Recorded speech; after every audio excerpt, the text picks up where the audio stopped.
Magandang araw po sa inyong lahat. Ang kwentong inyong mapapakinggan sa araw na ito ay tungkol kay Abel, na isang binatang nagmahal sa isang bulag na tindera ng bangus na ang pangalan ay Fatima.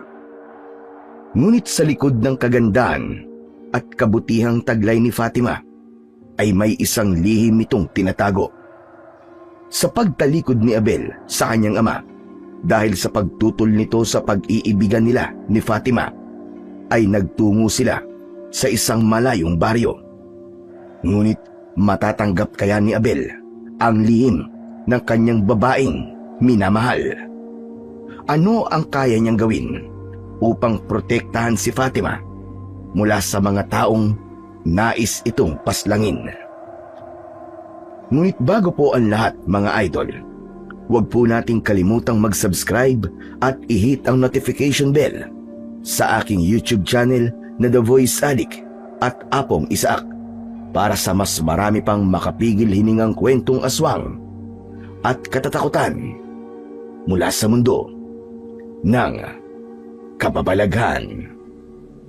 Umpisahan na po natin ang kwento. Mataas ang sikat ng araw ng umagang yun. Tagaktak ang pawis ni Abel habang naglalakad siya sa palengke kasama ang kanyang ama na si Ramon. Bitbit ni Abel ang isang bayong na naglalaman ng mga gulay na pangsahog para sa sinigang na bangus. Ngunit sa kamalas-malasan, wala silang makitang bangus. Ayon sa mga tindera na napagtanungan nila, ay mabilis na naubos ang bangus sa araw na yon. Tanging sina Abel at Ramon na lamang ang magkasama sa buhay. Ang dalawa niyang nakatatandang kapatid ay may sarili ng pamilya, habang ang nanay naman niya ay namatay dahil sa isang malubhang sakit. Nagtatrabaho si Abel at Ramon bilang magsasaka sa lupain ng isang mayamang pamilya sa kanilang baryo. Sa edad ni Abel na 27 ay nananatili siyang binata.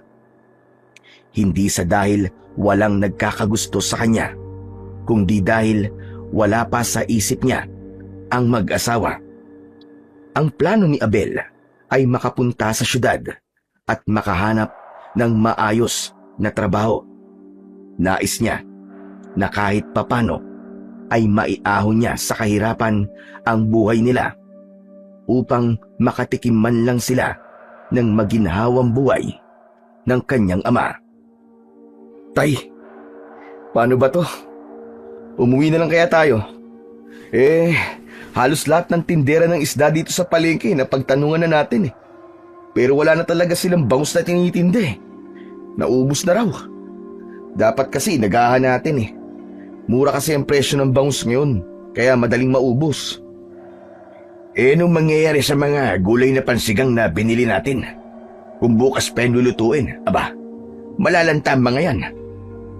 Di, baboy na lang po ang bilhin natin. Masarap din naman yun, di ba? Mahal lang kilo ng baboy, anak. Isa pa, mas gusto ko talaga ang sinigang na bangus Tapos kapag natinik naman kayo ipapahaplos nyo na naman sa pusa ng kapitbahay natin ang leeg nyo. Bakit ka ba nakikialam sa akin? Sa sinigang na bangus ang gusto ko ilang araw na po kasi tayong puro isda ang kinakain, tay.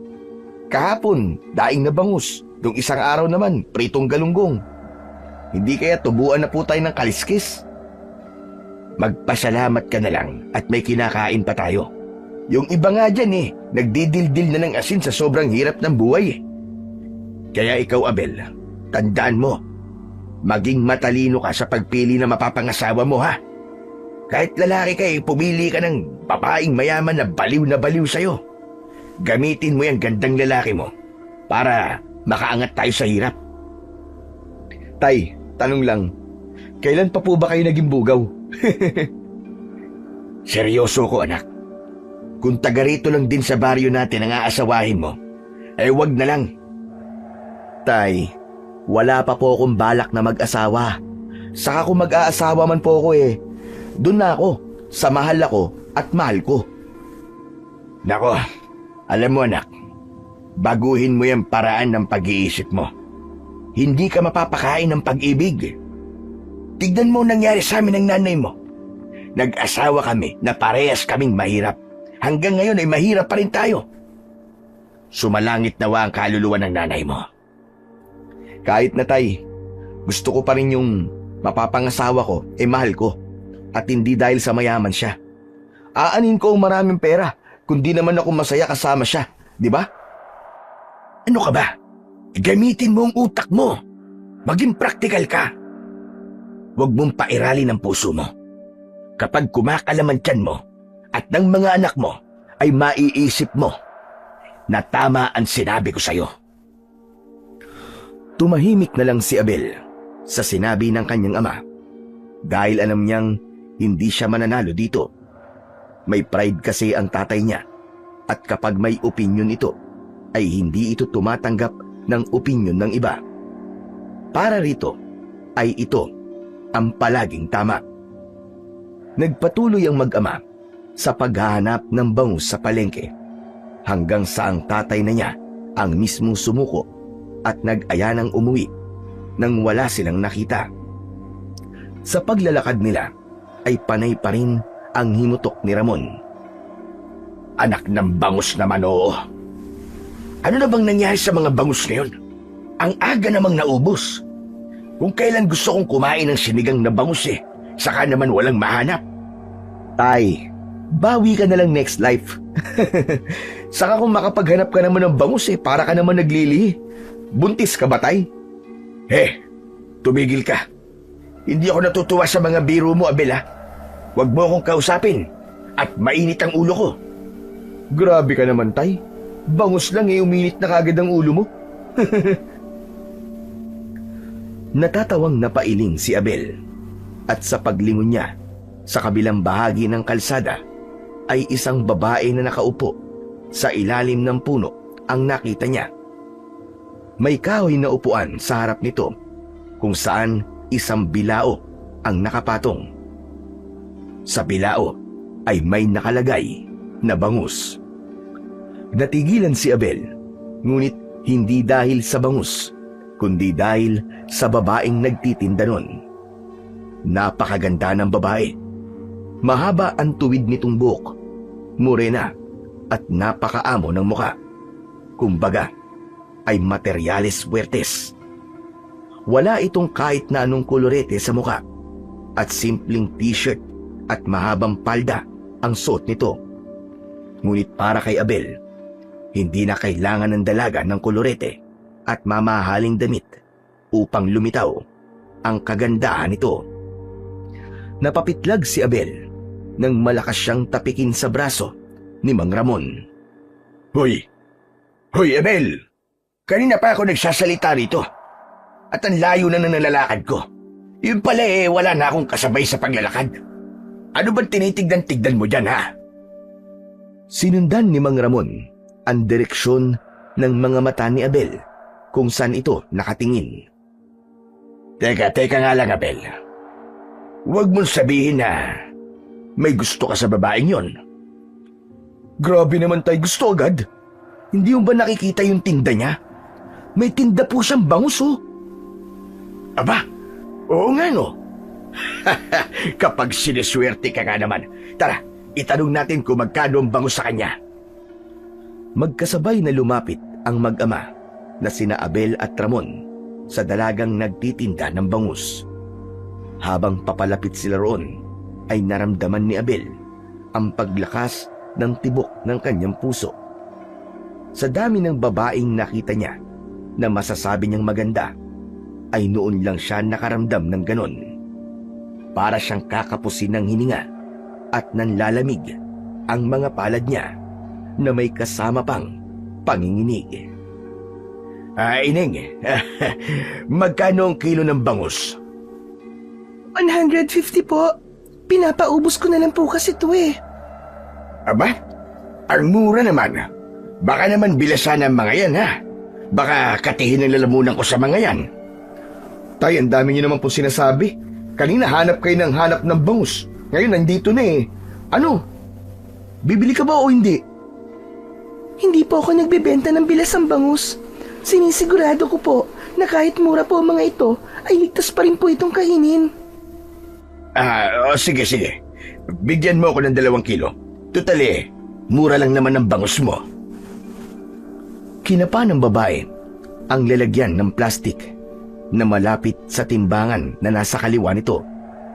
Nilagyan nito yon ng ilang piraso ng bangus at saka inilagay sa timbangan. May kakaibang napansin si Abel sa babae.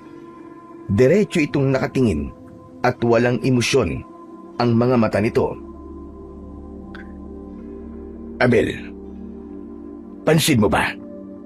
Bulag yata itong tindera. Kaya nga po, tay. 2 kilo na po ba? Ining, mawalang galang na. Bulag ka ba? Opo. Ganun ba? Pasensya na ha. Dagdagan mo pa ng isa pang bangus. Kasi wala pang 2 kilo yan eh. Nakangiting tumango ang dalaga habang si Abel ay hindi makapaniwala sa sinabi ni Ramon dahil ang totoo ay lagpas na sa 2 kilo ang timbang ng mga bangus. Napatingin siya sa tatay niya at sumenyas ito na huwag siyang maingay. Matapos dagdagan ng 1 bangus ang nasa plastik ay humirit pa si Ramon ng tawad na presyo at binawasan yun ng babae ng 20 piso mula sa orihinal na presyo nun. Masayang nagbayad si Ramon ng saktong halaga sa babae at umalis na ang mag-ama. Grabe ka, tay. Hindi ka na naawa dun sa babae? Bulag na nga'y ginulangan mo pa. Tapos, tumawad ka pa talaga. Ang bigat mo. Hayaan mo na. Ngayon lang naman eh. Buti nga kumpleto pa yung binayad ko sa kanya. Kung sa iba yun, baka kulang pa ang binayad sa kanya. Kasi hindi naman siya nakakakita eh. So, ibig sabihin, balak nyo na dayain pati yung ibinayad nyo sa kanya? Oo, pero naisip ko, nakawawa nga siya. Saka, medyo nakonsensya rin ako eh. Grabe ka talaga, tay. Hindi ko akalain na may tatay akong budulero. Pero alam mo, kung bakit higit na nakakaawa yung dalaga na yon? Kasi, panigurado na kahit maganda siya, ay walang lalaki magkakagusto sa kanya at gugustuhin siyang maging asawa. Paano niyo naman po nasabi yan, tay? Kasi nga bulag siya. Magiging pabigat lang siya sa lalaking magiging nobyo o asawa niya. Sa tingin ko, tay, mali kayo.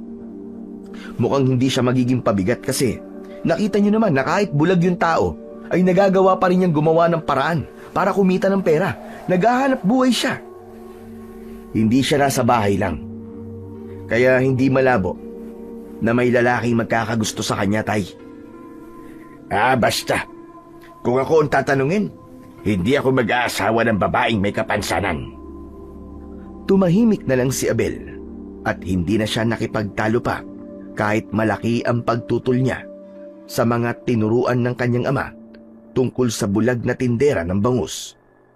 Naniniwala kasi siya na pagdating sa pag-ibig ay hindi hadlang ang edad, kasarian at estado ng buhay ng isang tao para ito ay mahalin. Dahil kapag tumibok ang puso niya sa isang babae, ay wala na siyang magagawa, kundi sundin ito. Mula nang unang nakita ni Abel ang bulag na dalagang nagbebenta ng bangus sa tabing kalsada, ay hindi na yun nawala sa kanyang isipan. Sa tuwing pauwi siya galing sakahan, sinasadya na niyang dumaan sa kinakapwestuhan ng dalaga kahit pa mapapalayo siya ng daan pauwi sa kanilang bahay. Nakaupo lang palagi ang magandang babae sa maliit na bangkito. Nakapirmi ang tingin sa harapan. Tahimik at tila walang pakialam sa kanyang paligid. May banayad na ngiti sa labi nito habang maingat na inaayos ang mga bangus sa bilao. Hindi man ito nakakakita, halatang sanay na ito sa ginagawa. Habang lumilipas ang mga araw, unti-unti nang nakaramdam si Abel ng kakaibang paghanga sa dalaga. Hindi lang sa itsura ng dalaga, kundi sa paraan nito ng pagkilos at sa labis nitong kasipagan. Lalo siyang naakit sa katahimikan ng presensya nito at sa tahimik nitong mundo na tila walang takot o pag-aalinlangan. Hindi niya maipaliwanag kung bakit, pero sa tuwing natatanaw niya ito, ay parang gumagaan ang pakiramdam niya. Isang hapon, muling dumaan si Abel sa pwesto ng dalaga. Abala ito sa pagbebenta sa isang babaeng may edad na. Lumapit si Abel sa dalaga at pinanood nito ang ginagawa nito. Narinig niya na ang dapat bayaran ng bumibili ay 200 piso, pero 2.50 papel lang ang inabot nito sa dalagang bulag at anito ay sakto na yon. Hindi na nakapagpigil pa si Abel na makialam sa pagkakataon na yon. Sinabi niya sa dalaga na kulang ang bayad ng bumibili, kaya napilitan itong ibigay ang tamang bayad. Masama ang loob na umalis ang babaeng bumili ng bangus. Maraming salamat sa ginawa mo, ha? Pero hindi mo kailangan gawin yun. Sanay na ako na naluloko ng mga bumibili sa akin. Ibig mong sabihin, araw-araw may ganung nangyayari sa'yo? Oo. Kapag pinapabilang ko kasi yung pera ko sa kapitbahay ko, ay palaging kulang. Iniisip ko na lang na tulong ko na lamang yun sa kanila. At saka, malaking bagay din sa akin na nauubos palagi ang paninda ko. Ay nako, hindi ko akalain na araw-araw ka nakakaranas ng ganyan. Pero maiba ko. Bago ka lang dito sa baryo namin, di ba? Oo, 1 buwan pa lang ako rito. Kakalipat ko pa lang. Ano nga pala ang pangalan mo? Ako si Abel. Fatima. Fatima ang pangalan ko. Inilahad ni Abel ang isa niyang kamay, pero hindi yun tinanggap ni Fatima. Ibinaba ang kamay nang mapagtantong hindi nga pala nakakakita si Fatima. Fatima, gusto mo bang samahan kita rito hanggang sa maubos siyang paninda mo? Baka kasi may manloko na naman sa'yo eh. Naku, wag na. Hindi na kailangan. Makakaabala pa ako sa iyo eh. Hindi, ayos lang. Ang totoo niyan eh, wala naman akong gagawin ngayon. Libre na ang oras ko. Nakakita si Abel ng putol na kahoy sa tabi ng puno. Inayos niya yun at doon siya umupo, malapit kay Fatima. Napangiti siya dahil nagkaroon siya ng pagkakataon na matitigan ng malapitan ang magandang muka ng bulag na dalaga. Biglang humarap ang mukha ni Fatima kay Abel at mabilis na inalis ni Abel ang pagkakatitig niya rito kahit alam naman niya na hindi siya nito nakikita. Abel, salamat pala sa pagsama mo sa akin dito, ha. Alam mo ba na ikaw ang unang gumawa niyan sa akin simula nang dumating ako dito sa lugar niyo? Talaga ba? Pero Fatima, nasan pala ang pamilya mo? Bakit hindi sila nagbebenta ng mga bangus? Wala na akong pamilya, Abel. Ulila na ako, kaya kailangan ko talagang kumilos para kumita ng pera kahit maliit. Ayoko namang mamalimos, lalo na't alam ko sa sarili ko na malakas pa ako. Kahanga-hanga ka talaga, Fatima. Hindi ko alam kung gaano kahirap mabuhay nang walang paningin at walang pamilya. Wala akong masamang ibig sabihin sa sinabi ko, ha. Ang ibig ko lang sabihin ay napakatatag mong babae. Naiintindihan ko ang sinabi mo, Abel. Binibiro nga ako ng mga kapitbahay ko eh. Sabi nila, dapat daw ay mag-asawa na ako para meron na akong katuwang sa buhay. Ang sabi ko naman, Sino bang lalaki na hindi nag-iisip ang papatol sa kagaya ko na bulag at magiging pabigat lang sa buhay niya? Ako? Ha? Anong sinabi mo? Ang ibig ko sabihin kung ako sa'yo, ay huwag kang mawawalan ng pag-asa na may lalaking iibig sa'yo. Dahil naniniwala ko na hindi hadlang ang pagiging bulag mo para makita ng lalaking yon kung gaano ka kasipag at kabait na tao. Maraming salamat sa sinabi mo, Abel. Pero tanggap ko naman, natatanda na akong mag-isa. Ganun na nga yata ang itinakdang kapalaran sa akin ng Panginoon. Mula nang magkakilala, sina Abel at Fatima ay palagi nang tinutulungan ni Abel ang dalaga sa pagbibenta ng bangus pagkatapos ng kanyang trabaho. Siniguro niya na walang manlalamang kay Fatima upang hindi na kulang ang kinikita nito. Sa bawat araw na lumilipas ay lalong lumalalim ang pagtingin ni Abel kay Fatima. Ramdam niya ang kabutihang loob nito habang mas lalo pa niya itong nakikilala.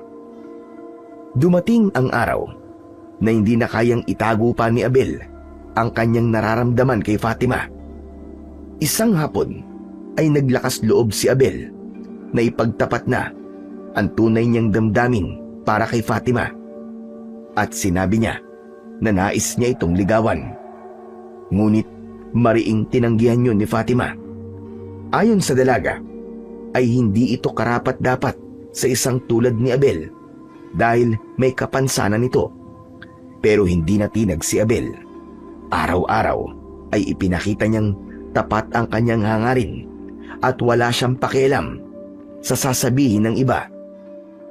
Hanggang sa dumating ang 3 buwan at doon na tuluyang sinagot ni Fatima ng matamis na oo si Abel. Labis ang kasiyahan ni Abel nang sa wakas ay naging magkasintahan na silang dalawa ni Fatima. Halos mapatalon siya sa sobrang tuwa. Hindi niya akalain na kahit hindi siya nito nakikita ay nagawa pa rin siya nitong ibigin. Napatunayan niya na bulag man si Fatima ay naramdaman pa rin ito na totoo ang pag-ibig niya para rito at yun ang pinaka-importante sa lahat. Isang gabi, nagtungo si Abel sa maliit na kubo ni Fatima na malapit sa kagubatan. Napangiti siya nang makita si Fatima na nakasuot ng bulaklaking bestida. Maayos na nakapusod ang mahaba nitong buhok. Nakaupo si Fatima sa mahabang upuan na gawa sa kawayan sa labas ng kanyang kubo. Lumapit si Abel sa kanyang nobya. Ginawaran niya ito ng mabilis na halik sa noo. Abel, nandiyan ka na pala. Oh, sorry kung medyo na-late ako. May inutos pa kasi si tatay sa akin Oh, bakit parang ang lungkot mo? Dapat ay ngumiti ka kasi mas lalo kang gumaganda sa ayos mo ngayong gabi. Abel, wag na kaya nating tuloy to. Kinakabahan ako na makilala ang tatay mo Baka kung anong sabihin niya sa akin. At ano naman ang pwede niyang sabihin sa'yo? Nabulag ako na hindi ako karapat-dapat para sa'yo. Kasi baka maging pabigat lang ako sa inyo. Ano ka ba? Huwag mo ang iniisip yan, Fatima. Tsaka kung sakali man na sabihin ni tatay yan ay huwag ka mag-alala. Dahil mananatili pa rin ako sa tabi mo. Ipagtatanggol kita. Ipaglalaban. Isa pa, 2 buwan na ang ating relasyon na. Marami nang nakakapansin na palagi tayong magkasama at nakakarating yung kay tatay. May hinala na siya na magkasintahan na tayong dalawa. Kaya naisip ko na wala ng dahilan para maglihim pa tayo sa kanya. At gusto ko rin patunayan sa'yo na ang kagaya mo babae ay hindi dapat ikinakahiya. Sa ganda, kabaitan at sipag mo, ang dapat sa'yo ay ipinagmamalaki. Bahagyang naluwa si Fatima sa mga sinabi ni Abel sa kanya. Ngumiti ito at hinawakan ang isang kamay ni Abel. Maraming salamat, Abel. Salamat kasi palagi mong ipinaparamdam sa akin. Nakamahal-mahal ako. Dahil yun ang totoo, Fatima. O ano, tara na. Baka mainip na si tatay at kumain na yun na mag-isa ng hapunan. Ang paalam ko kasi sa kanya ay may bibilin lang ako sa labas. Maingat na inalalayan ni Abel si Fatima. Matapos yun, ay naglakad na sila patungo sa bahay ni na Abel. Alam ni Abel na sa oras na yun ay abot langit ang kaba ng kanyang nobya. Pero nais niyang patunayan dito na hindi niya ito ikinakahiya at handa siyang ipaglaban ito sa kahit na sino, kahit pa sa kanyang mismong ama. Pagkarating ni na Abel at Fatima sa bahay ni na Abel, ay nagulat si Ramon nang makita nito kung sino ang kasama nito. Kasalukuyang nakaupo si Mang Ramon sa kanilang hapagkainan. Patuloy na inaalalayan ni Abel ang kanyang nobya hanggang sa makaupo na ito. Umupo naman siya sa tabi ni Fatima. Abel, sandali nga. Anong ibig sabihin nito? Bakit kasama mo ang bulag na tindera ng bangus? Huwag mong sabihin na totoo ang mga naririnig ko, na nililigawan mo siya. Tay, hindi ko po nililigawan si Fatima. Ay mabuti naman kung ganun. Ining, hindi naman sa minamaliit kita. Pero naniniwala ako na ang dapat nililigawan ng aking anak ay yung babaeng mag-aangat sa amin sa kahirapan. Pero Abel, kung hindi mo siya nililigawan, ibig bang sabihin magkaibigan na kayong dalawa? Mula sa ilalim ng lamesa ay hinawakan ni Abel ang isang kamay ni Fatima. Nanginginig ito, kaya mas sinigpitan niya ang pagkakahawak sa kamay nito para maramdaman ito na hindi siya aalis sa tabi nito. Tay, hindi po kami magkaibigan ni Fatima, kundi magkaibigan.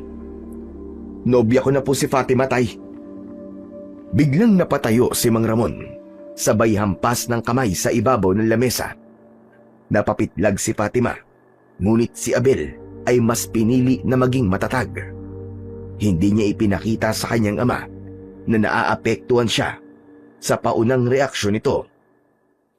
Sabihin mo nagbibiro ka lang, Abel. Bawiin mo sinabi mo. Tay, hindi ko po babawiin yun dahil yun po ang totoo. Mahal ko po si Fatima at ganun din po siya sa akin. Hindi ka pinag-iisip. Anong magiging kinabukasan mo sa babaeng yan? Sige nga, mahirap na nga tayo. Ay kumuha ka pa ng mas mahirap sa atin at isang bulag pa. Wala akong pakialam kung walang paningin si Fatima, tay. Nagmamahalan po kami. Ewan ko sa'yo. Lintik na pagmamahal yan. Wala ka talagang utak.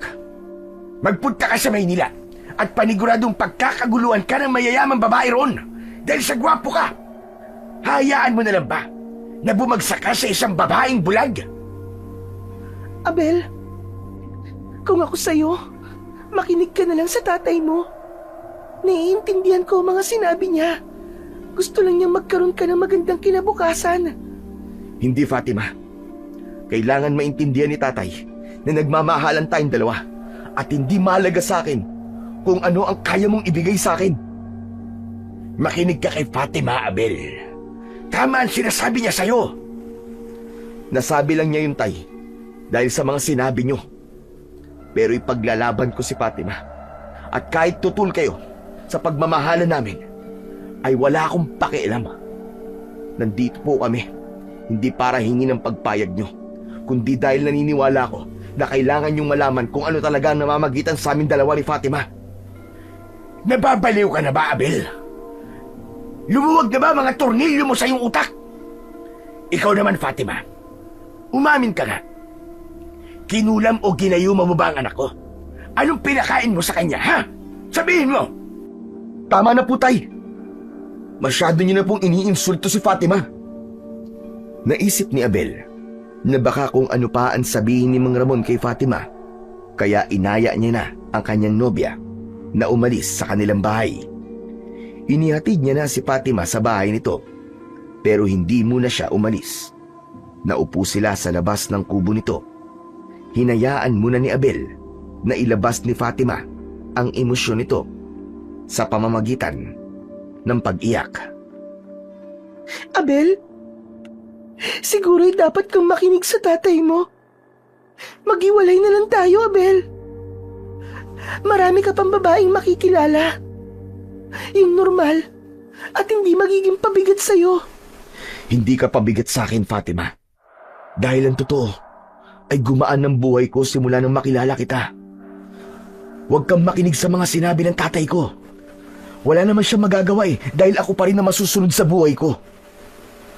Kaya huwag mong iisipin na iiwanan kita dahil lang sa ayaw ng tatay ko sa'yo. Fatima, mahal na mahal kita at walang kahit na ano o sino ang makakapagpahiwalay sa ating dalawa. Pangako yan. Masuyong niyakap ni Abel ang kanyang nobya na si Fatima. Ipinaramdam niya rito kung gaano niya ito kamahal. Nais niyang maniwala si Fatima na kahit bulag ito, ay may lalaking kagaya niya na iibigin ito ng wagas. Makalipas ang isang buwan, ay kinumbinsi ni Abel si Fatima na magpakasal na sila. Nung una, ay tutol ito dahil anito ay mas lalong magagalit ang tatay ni Abel sa kanya. Ipinaliwanag ni Abel na kapag nagpakasal sila, ay wala nang magagawa ang tatay niya, kundi tanggapin sila. Nang pumayag si Fatima, ay agad silang nagpakasal ni Abel. Sa munisipyo sila nagpakasal. Wala silang inimbita dahil ang tanging gusto nila ay maging legal ang kanilang pagsasama. Puting bestida ang suot ni Fatima, habang si Abel ay puting polo at itim na pantalon at sapatos. Tahimik lang silang nakatayo sa harap ng opisyal. Magkahawak ang mga kamay nila habang pinakikinggan ang mabilis na pagbasa ng kasulatan. Sa pagtatapos ng seremonya ay napakasaya ni Abel dahil sa wakas ay mag-asawa na sila ng pinakamamahal niyang si Fatima. Nagtungo sina Abel at Fatima sa bahay ni Abel matapos ang kasal. Naabutan nila si Mang Ramon na nagkakape sa labas ng bahay at agad itong sumimangot nang makita si Fatima. Anong ginagawa ng babaeng yan dito? Hindi ba sabi ko ay ayoko na nagpupunta yan dito? Tay, dapat po isanayin niyo ng sarili niyo na araw-araw na makakasama si Fatima. Nagpakasal na po kami sa munisipyo. Asawa ko na po si Fatima, kaya simula sa araw na to, ay dito na po siya maninirahan kasama natin. Tumiim ang bagang ni Mang Ramon. Hindi ito nagsalita at bagkus ay pumasok ito sa bahay. Hindi nagtagal ay lumabas ito. Dala ang mga damit ni Abel. Itinapon nito ang mga yun sa labas, kasama ang isang traveling bag. Tutal, hindi ka naman nakikinig sa akin. Ay mas mabuti pang umalis ka na sa pamamahay ko. Lumayas ka! Ay, kailangan po bang umabot talaga tayo sa ganito? Bakit hindi niyo nalang po tanggapin na nagmamahalan po kaming dalawa ni Fatima? Asawa ko na siya! Huwag mo nang sayangin ang laway mo. Kahit na anong sabihin mo, ay hindi na magbabago ang desisyon ko. Umalis ka na. At wala na akong pakialam sa'yo. Simula ngayon, iisipin ko na lang na patay ka na. O kahit kailan, ay hindi kita naging anak. Ang ibig niyo po bang sabihin? Itinatakwil niyo na ako? Tama ka. Umalis ka na. At isama mo na ang babaeng yan na mas pinili mo kaysa sa sarili mong ama. Pero tay, lumayas ka na! At wag mo na akong matawag-tawag na tatay simula ngayon. Hindi na kita anak, Abel. Umalis ka na kasama ang babaeng yan. At sana, ay wag mong pagsisiyan ang pagpili mo sa kanya. Sinasabi ko sa'yo, Walang kapantay na paghihirap ang mararanasan niyong dalawa. Hindi inasahan ni Abel na gagawin yun ng tatay niya sa kanya. Alam niya na ayaw nito kay Fatima para sa kanya, pero hindi niya inisip na kaya siya nitong itakwil dahil pinili niyang pakasalan ang babaeng mahal niya. Hindi na niya napigilan ang pagluwa. Dinampot niya ang mga damit niya na nagkalat sa lupa at isinilid yun sa bag. Matapos yun ay magkahawak ng kamay na umalis sila ni Fatima sa kanilang tahanan. Ramdam ni Abel ang bigat sa bawat pagakbang niya papalayo sa bahay kung saan siya isinilang at nagkaroon ng kamalayan. Matapos ang pagtakwil kay Abel ni Mang Ramon, ay nagdesisyon na sila ni Fatima na lisanin na ng tuluyan ang baryong yon. Bitbit nila ang mga damit nila at ang perang naipon nilang dalawa. Umalis sila sa lugar na dala ang pag-asang makakapagsimula sila ng bagong buhay sa lugar na malayo sa tatay ni Abel. Pumunta sila sa isang liblib na lugar sa paanan ng bundok. Isa yung tahimik na lugar na malayo sa kabiasnan. Doon sila nagtayo ng maliit na bahay gawa sa kahoy at pawid. Sa paligid ng bahay ay sinimulan nilang bungkalin ang lupa. Nagtanim si Abel ng talong, kamatis, okra at iba pang mga gulay. Sa kabila naman ng pagiging bulag, si Fatima ay palaging nasa tabi niya upang tulungan siya sa pag-aalaga ng kanilang mga tanim.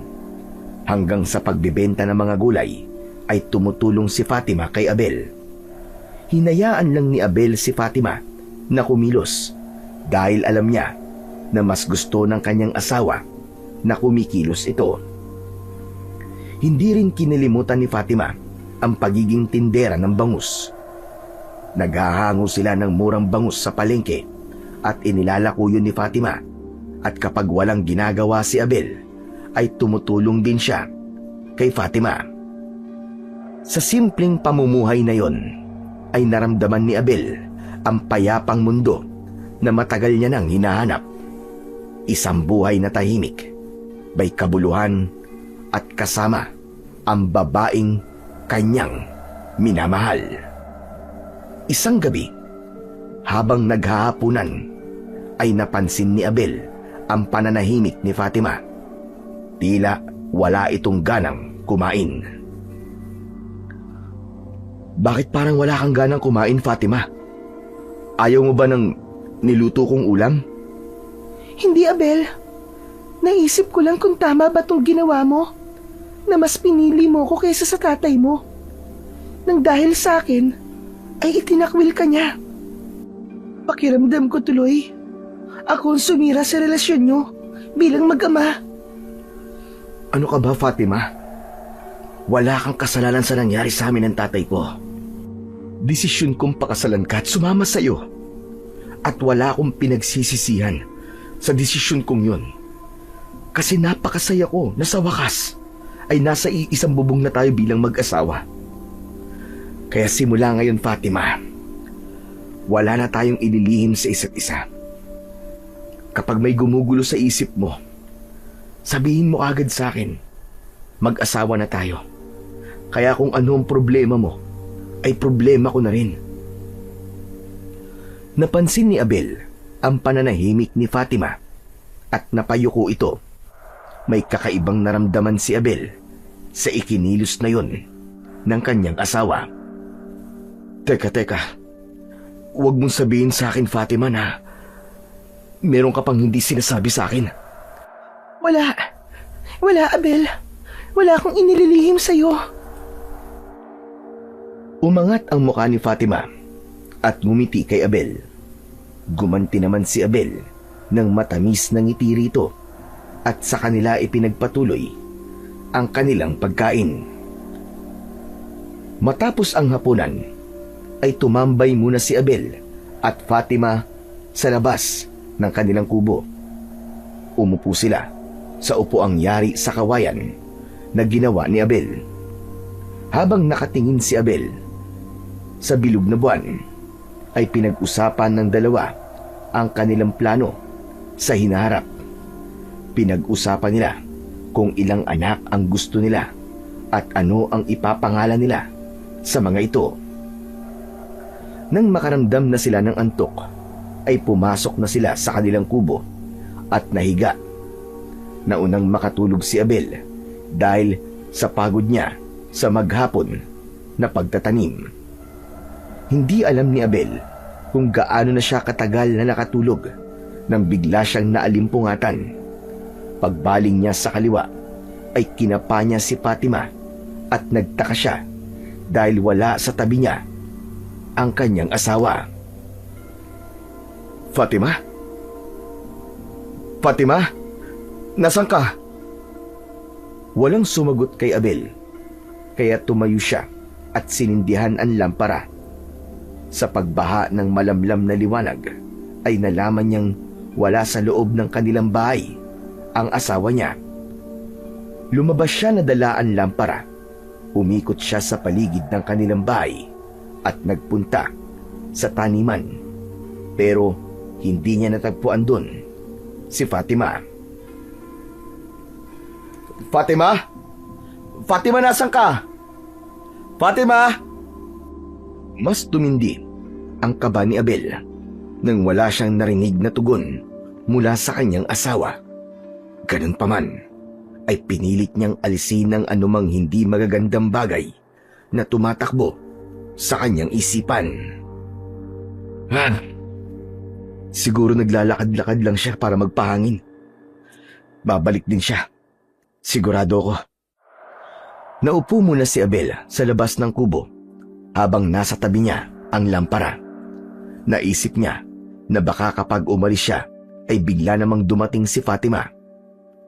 Panay ang dasal niya sa kanyang isip na sana ay walang masamang nangyari sa kanyang asawang si Fatima. Sa halos 1 buwan na nila sa lugar na yun, ay noon lang yun nangyari, kaya hindi maiwasan na mag-alala ni Abel. Bawat minutong lumilipas na wala si Fatima ay palala ng palala ang kaba ni Abel.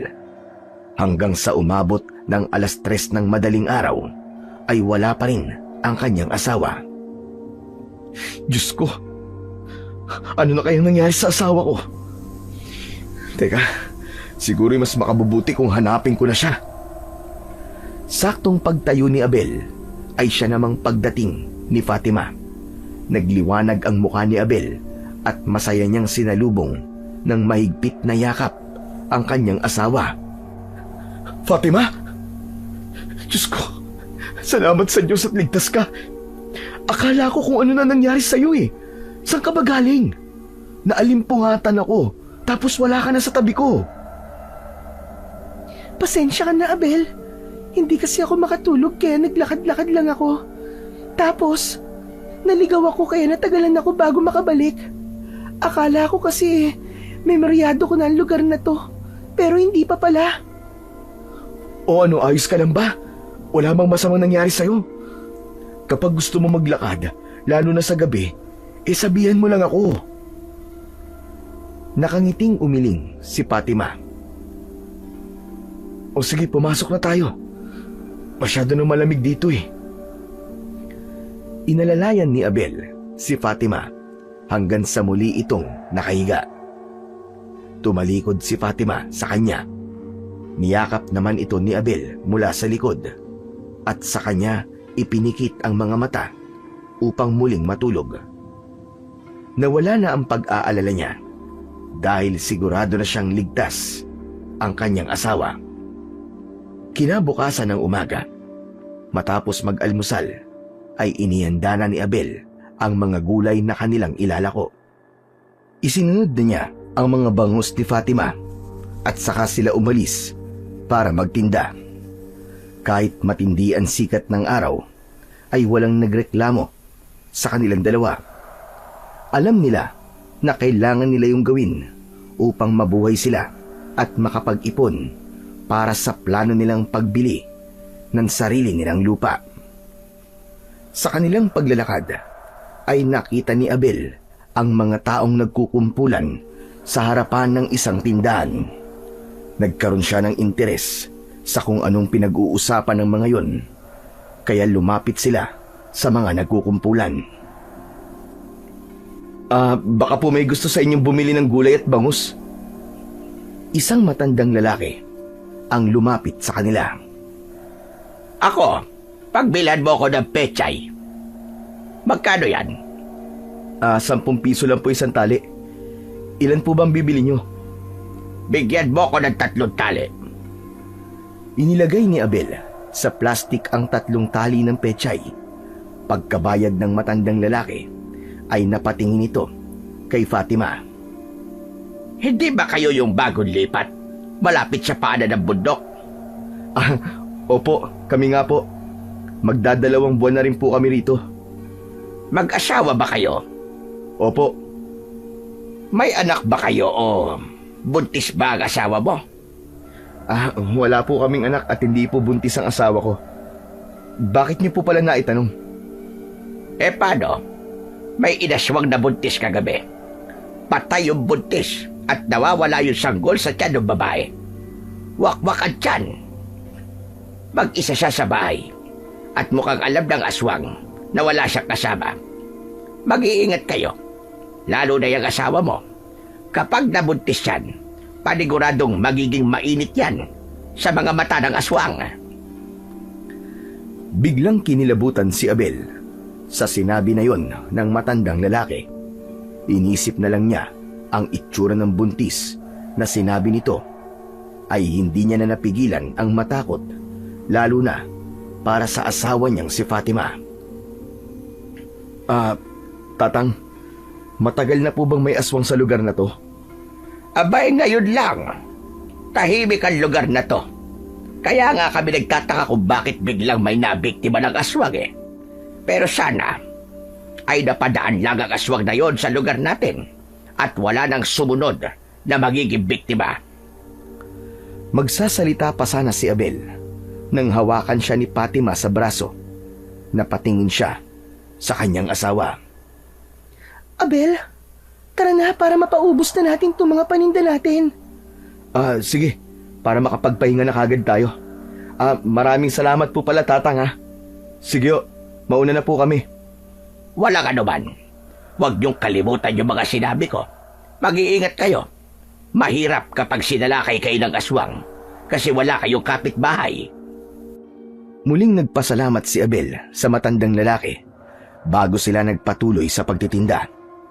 Habang naglalakad ay panay ang sulyap ni Abel kay Fatima at hindi nakaligtas sa kanya ang pagkabahala sa mukha nito. Inakbayan niya si Fatima at marahan itong tinapik sa balikat. Fatima, nag-aalala ka ba ron sa sinabi ng matandang lalaki na may aswang dito? Bakit naman ako mag-aalala doon? Hindi naman ako naniniwala sa mga aswang eh. Bakit parang kinakabahan ka? Ha? Hindi ah. Medyo napapagod lang siguro ako. Pero ikaw, Abel, naniniwala ka ba sa aswang? Oo naman. Pero hindi pa kasi ako nakakakita nun eh. Paano mo nasasabing naniniwala ka? Hindi ka pa naman pala nakakakita. Kasi nung bata pa ako, ay kalat na sa baryo namin ang kwentong aswang. May albularyo kasi sa amin dati na ang sabi niya ay may kaibigan daw siyang manananggal. Saka may iba pa na nagkikwento nun sa amin na nakakita na sila ng aswang. Ikaw, bakit hindi ka naniniwala dun? Walang nakuwang sagot si Abel mula sa tanong niyang yun kay Fatima. Hindi na lang din siya nagsalita at inisip niya na hindi interesado ang kanyang asawa sa ganong usapan. Bago sumapit ang 12:00 ng tanghali, ay naubos na ang paninda ni na Abel at Fatima.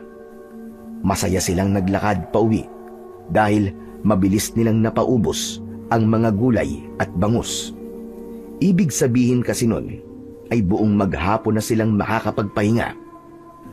Malapit na sila sa makipot na daan papunta sa kanilang kubo ng isang matandang lalaki na may malaking katawan ang humarang sa kanilang daraanan. Makapal ang bigote at balbas nito. Amoy alak ang lalaki at bahagyang namumungay ang mga mata. Oh, Baldo, kumusta na? Mukhang napaaga ang happy-happy mo ah. Parang hindi ka naman sanay sa akin, Abel. Mamamatay ako kapag hindi ako nakainom ng alak sa umaga. Oo nga pala. May bangus pa ba kayo? Bibili sana ako eh. Wala na, Baldo eh. Pinakyaw kasi ni Kapitan at magtitinda daw kasi ng relyenong bangus ang asawa niya. Tumingin ang lasing na si Baldo kay Fatima nang may kasamang pagngisi. Hindi nakaligtas sa mga mata ni Abel ang malagkit nitong tingin sa kanyang asawa. Alam mo, Fatima, kahit mulag kay napakaswerte sa'yo ni Abel. Napakaganda mo kasi. Ano kaya ang pakiramdam na gabi-gabi kang nakakasiping ano? Baka gusto mo ng dagdag na pagkakakitaan. Kahit isang gabi lang, Fatima, magbabayad ako. Baldo, pasensya na. Pero hindi ko gusto sinabi mo ha. Nakakabastos ka. Balat sibuyas ka na masyado, Abel. Hindi ba dapat tayo maging masaya ka dahil may pumupuri sa ganda ng asawa mo? Hindi naman kasi papuri ang sinabi mo eh. Kundi pambabastos. Hoy, Abel! Huwag mo kong pinagtatasan ng boses ha. Baka hindi mo alam kung sino ako sa baryong to. Kilala na kita, Baldo. Sa dami na nagsasabi sa akin na mag-ingat sa'yo, ay alam ko na kung anong klaseng tao ka. Eh, naman pala eh. Bakit ang angas mo sa akin? Hindi ka ba natatakot na mapabilang sa mga taong binugbog ko, ha? Abel, tara na. Umuwi na tayo.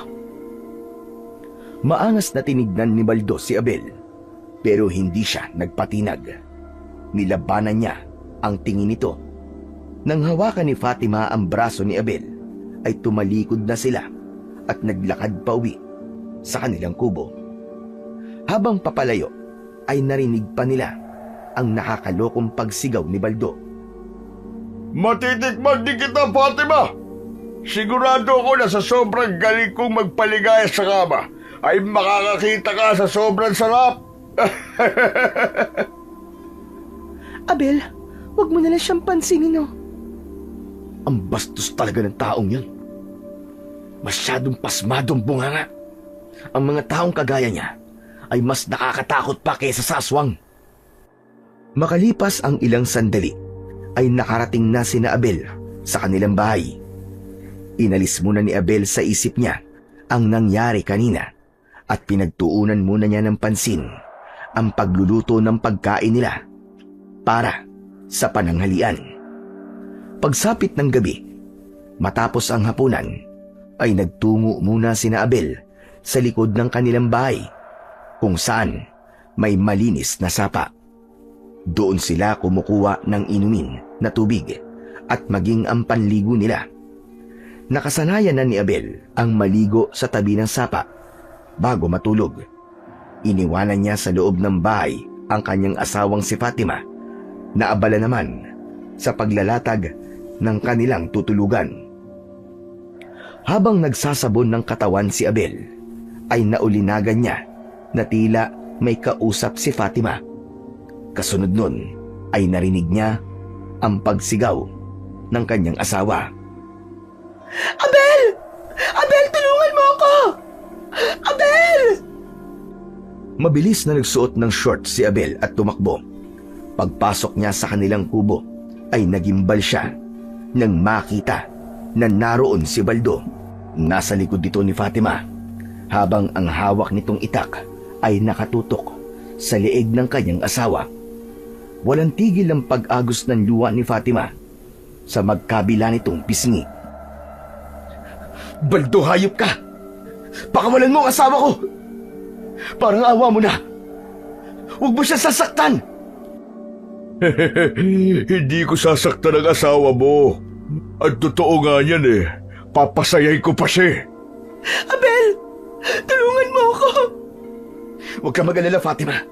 Hindi ako papayag na may mangyaring masama sa'yo, pangako.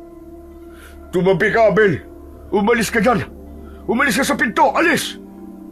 Huwag mong gawin to, Baldo. Huwag mong sasaktan si Fatima. Napakayabang mo kanina, tapos kayo nagmamakaawa ka sa akin? Tignan natin kung makapagyabang ka pa sa akin pagkatapos kong pagsawaan ang katawan ng asawa mo. Umalis ka dyan sa pinto. Kundi, ay gigilitan ko ulit dito kasama mo. Sige! Wala nang nagawa pa si Abel at sumunod na lamang ito sa sinabi ni Baldo. Lumabas siya at sumunod sa labas si Baldo habang hawak pa rin ang umiiyak na si Fatima. Huwag ka susunod ha! Kung ayaw mo mabiyudo kagad, huwag ka mag-alala. Ibabalik ko kagad ang asawa mo. Lumakas ang hagulgol ni Fatima nang hilahin ito ni Baldo patungo sa kasukalan. Nang tumalikod si Baldo kay Abel, ay sinamantalan ni Abel ang pagkakataon upang iligtas si Fatima. Kinuha niya ang kahoy na nakasandal sa labas ng kanilang kubo. Malalaki ang hakbang na lumapit siya kay Baldo at inihampas niya sa likod ng ulo nito ang kahoy. Napaigik si Baldo at nabitiwan nito si Fatima. Fatima! Takbo! Mabilis na tumakbo si Fatima kahit wala itong nakikita. Hindi pa man ito nakakalayo nang matalisod ito sa isang bato na naging dahilan para madapa ito. Hinarap ni Baldo si Abel at sa bilis ng pangyayari ay hindi na nagawang makaiwas ni Abel nang saksakin siya ni Baldo sa tiyan gamit ang itak. Napasinghap siya nang maramdaman ng pagbaon ng itak sa kanyang laman. Napahawak siya sa braso ni Baldo. Akala mo ba ay kaya mo ko? Maayos naman sana ang lahat eh. Pero ngayon, nag-iba na ang plano ko. Pagkatapos kong pagsawaan ng asawa mo, papatayin ko kayong dalawa. Isang saksak pa ang ibinigay ni Baldo kay Abel. Napaluhod siya at sumubsob siya sa lupa. Nilapitan ni Baldo si Fatima na nakadapa pa rin. Itinihaya nito si Fatima. Nanlaban si Fatima pero nagawang umibabaw ni Baldo rito. Habang si Abel naman ay pilit na tumayo pero hindi niya magawa dahil sa mga sugat niya. Baldo! Parang awa mo na! Huwag mong gawin yan! Maawa ka sa asawa ko! Pero parang walang naririnig si Baldo. Pinunit nito ang damit ni Fatima. Umalingaw-ngaw ang malakas na pagpalaw ni Fatima. Pakiramdam ni Abel ay parang unti-unting dinudurog ang puso niya, lalo't wala siyang magawa para iligtas ito. Hinawakan ni Baldo ang magkabila ang kamay ni Fatima at tumingin kay Abel. Tignan mo, Abel! Tignan mo! Panoorin mo kung paano ko paligayahin ang asawa mo! Ngunit sa paglingon muli ni Baldo kay Fatima ay isang nakakagimbal na pangyayari ang sumunod. Biglang bumigat ang paligid. Isang malamig na simoy ng hangin ang dumaan at may kakaibang nangyari sa katawan ni Fatima. Mabilis na nagbago ang anyo ni Fatima. Pumuti ang balat nito na parang bangkay. Humaba ang mga kuko at nagkaroon ito ng matutulis na mga ngipin. Ang walang buhay nitong mga mata ay naging kulay pula at nanlisik. Labis na nagimbal si Abel sa kanyang nasaksihan. Hindi ito totoo. Aswang si Fatima. Aswang ang asawa ko. Nanlaki ang mga mata ni Baldo at agad nitong binitiwan si Fatima. Tumayo ito at takot na napaatras. Aswang ka! Isa kang aswang! Tumakbo si Baldo papunta sa kasukalan. Pero mabilis si Fatima. Sa isang iglap ay nasa likod na ito ni Baldo. Narinig ni Abel ang malalalim na ungol ni Fatima na sinasabayan ng sigaw ng pagmamakaawa ng manyakis na si Baldo. Dinig na dinig din niya ang tunog ng mga butong nababali at nadudurog. Tulungan niyo ako! Tulungan niyo ako! Napaluhod si Abel sa lupa habang nanginginig. Pinilit niyang bumangon pero ang kirot ng mga sugat niya sa tiyan ang humahatak sa kanya pabalik sa lupa. Maya-maya pa ay nakita niya si Fatima sa nakakatakot na anyo nito bilang isang aswang. Habang winawakwak ang tiyan ni Baldo na nakahiga sa lupa, nilapa nito ang lamang loob ni Baldo. Nang matapos si Fatima, ay dahan-dahan itong tumayo. Tumingin ito kay Abel habang puno ng dugo ang mga kamay at mukha nito. Malalim ang tingin ni Fatima sa kanya na nagdulot ng abot langit na takot kay Abel. Hindi makapaniwala si Abel sa kanyang nasaksihan. Nanginginig ang buong katawan niya. Hindi niya alam kung lalapit ba siya o lalayo sa kanyang asawa. Ngunit sa gabing yon ay alam niyang hindi niya na maikakaila ang katotohanan na ang kanyang asawa na si Fatima ay isang aswang. Nang magsimulang maglakad si Fatima palapit kay Abel, ay bumalik na ang anyo nito sa pagiging tao. Dahil sa nakita niyang pagpatay ni Fatima kay Baldo, ay ang pag-atras ang unang naging reaksyon ng katawan ni Abel. Huwag ka lalapit sa akin! Maawa ka! Huwag mo akong papatayin! Natigilan si Fatima sa paglapit kay Abel. Kasunod nun ay nabanaag niya ang labis na kalungkutan sa mukha nito. Naiintindihan ko kung bakit ka natatakot sa akin, Abel. Hindi ko sinabi sa'yo kung sino talaga ako. Ngayon alam mo na isa akong aswang ay wala nang dahilan pa para manatili ako sa iyong tabi. Maraming salamat sa pagpaparamdam sa akin kung paano magmahal at mahalin. Paalam na, Abel. Sa pagtalikod ni Fatima para umalis, ay tila natauhan si Abel. Bumalik sa alaala niya ang unang beses na nakita niya si Fatima.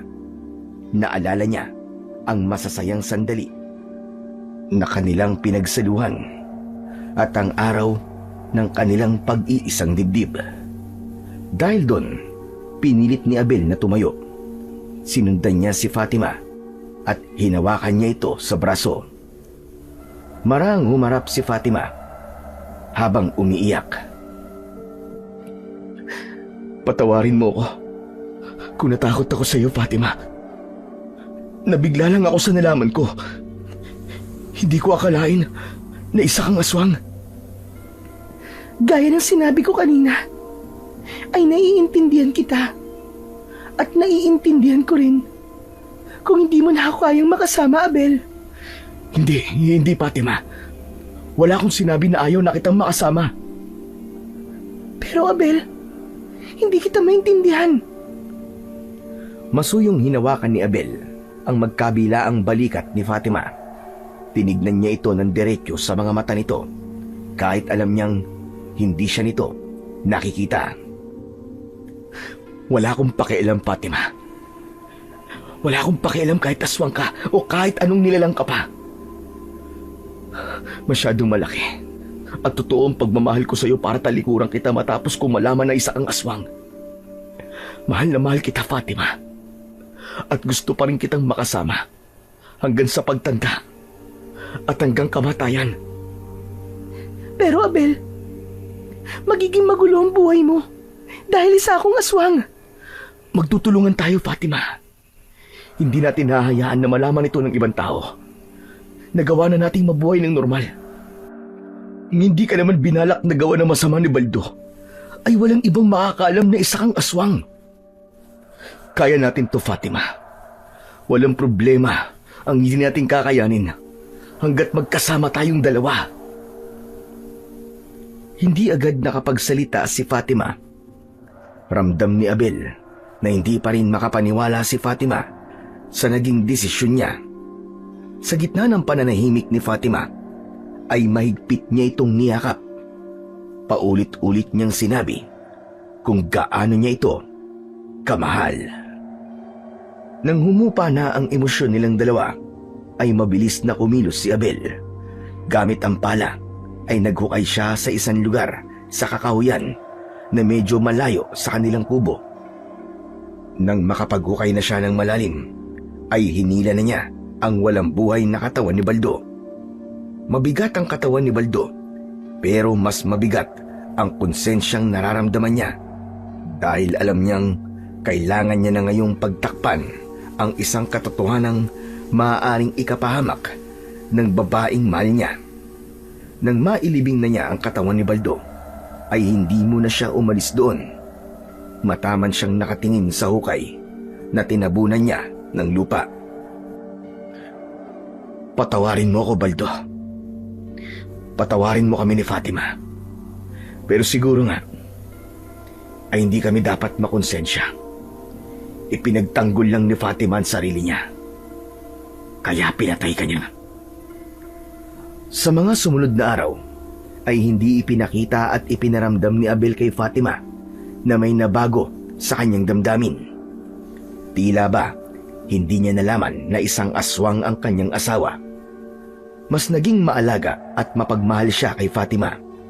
Sa bawat yakap at halik niya kay Fatima, ay lalo niyang ipinaparamdam dito ang lalim ng pagmamahal niya para sa kanyang asawa. Isang pagmamahal na hindi nakabatay sa anyo, kundi sa pagkatao ng taong kanyang iniibig. Ngunit sa tahimik na bahagi ng kanyang isip, ay laging nandoon ang pangamba na baka may makaalam sa sikreto ni Fatima. Alam ni Abel na kailangan manatiling lihim ang lahat dahil sa oras na mabunyag ang sikreto ni Fatima, ay alam niyang hindi magdadalawang isip ang mga tao na saktan o patayin ang kanyang asawa. Isang maaliwalas na umaga, magkasamang naglalakad sina Abel at Fatima habang bitbit ang kanilang mga paninda. Habang nakaalalay si Abel sa kanyang asawa, ay bigla itong nagsalita. Abel, gusto ko magpasalamat sa'yo dahil sa kabila ng nalaman mo tungkol sa akin, ay hindi mo ko iniwan. Salamat kasi simula nang malaman mo kung ano ko, ay hindi ko naramdaman na nabawasan ang pagmamahal mo sa akin. Napakapalad ko dahil ikaw ang lalaking inilaan sa akin ng Panginoong Diyos. Hindi ba sabi ko naman sa'yo noon ay hindi kita iiwanan kahit na anong mangyari? Isa pa, hindi ko rin alam kung paano ako mabubuhay kapag wala ka, Fatima. Alam ko rin na kahit isa kang aswang ay mabuti ang iyong puso. At kaya mo lang napatay si Baldo ay dahil ipinagtanggol mo lamang ang sarili mo. Naputol agad ang pag-uusap ng dalawa nang makita ni Abel na papalapit sa kanila ang isang matandang lalaki na naging suki nila noon sa gulay. Bumili ang matanda ng 3 piraso ng talong. Ang akala ni Abel ay aalis na ang matandang lalaki matapos makabili, pero nakipagkwentuhan pa ito sa kanila. Alam niyo na ba ang bagong balita dito sa atin ngayon? Aba, umatake na naman yung aswang kagabi. Pinatay yung matandang babae na nakatira malapit sa arko. May malubang sakit kasi ang matandang yon. Isa kasi sa mga paboritong biktima ng mga aswang ay yung may sakit o kaya yung malapit ng mamatay. Napatingin si Abel kay Fatima. Hindi niya maiwasang kabahan nang magkaroon siya ng hinala na baka si Fatima ang aswang na nambibiktima sa baryong kanilang kinaroroonan. Ganun pa man, ay nanatili pa rin siyang tahimik habang patuloy sa pagsasalita ang matandang lalaki. At alam niyo ba na nawawala si Baldo? Yung lalaking palagi po banlasing? Oo, siya nga. Yung barumbado na palagi na lang may inaaway. Ilang araw na raw na hindi umuwi sa bahay nila. Sabi ng nanay niya ang hinala daw pinatay na rin yun ng aswang o kaya tinumba ng kung sino sa mga nakaaway nito. Sa dami man naman na may galit kay Baldo, ay hindi na ako magtataka kung patay na siya ngayon. Mabuti nga yun. At wala ng basagulero dito sa lugar natin. Pero may hinala na po ba mga tao kung sino ang aswang? O baka kilala nyo na? Hindi pa namin kilala. Pero dahil 2 o baka 3 na ang napatay ng aswang, ay mukhang kasama lang natin siyang naninirahan dito. Kaya mag-iingat kayong mag-asawa. Huwag na kayong lalabas kapag gabi na. At huwag niyong kakalimutan na magsaboy ng asin sa paligid ng bahay niyo bago dumilim. Kasi ang sabi nila, takot ang aswang sa asin. Maraming salamat po sa paalala nyo. Walang anuman. O paano? Mauuna na ako. At itotorta ko pa itong talong na binili ko sa inyo. Sige ho, salamat po. Matapos makaalis ng matandang lalaki, ay tinignan ni Abel si Fatima at isang hinala ang nabuo sa kanyang isipan. Ganun pa man, hindi muna niya kinausap ang asawa niya tungkol sa bagay na yon dahil alam niya na hindi doon ang tamang lugar para mapag-usapan nila yon. Matapos magtinda ng gulay at bangus, ay agad na umuwi ang mag-asawa sa kanilang kubo. Nagsalang ng sinaing si Abel, habang si Fatima naman ay nasa labas at nagpapahangin. Tumabi si Abel kay Fatima at hinawakan ang isa nitong kamay. Ang lalim naman yata ng iniisip mo. Iniisip ko kasi yung sinabi ng matandang lalaki kanina.